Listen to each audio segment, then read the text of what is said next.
Oke, kembali lagi bersama Apoteker Gigi. Salam sehat selalu untuk rekan-rekan semua.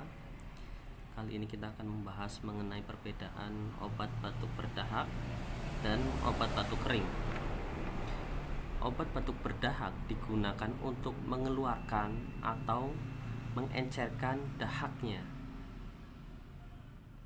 Ada 3 kandungan obat: bromhexin, ambroxol, atau glyceryl guaicolat.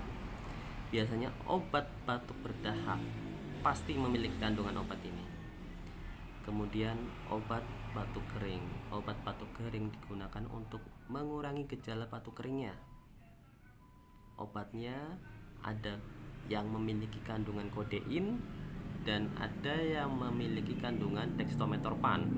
Biasanya untuk obat batuk kering yang disebabkan oleh alergi, pilih obat batuk yang mengandung dextrometorphan karena itu lebih tepat. Oke, salam sehat selalu. Itu dari saya, Apoteker Gigi.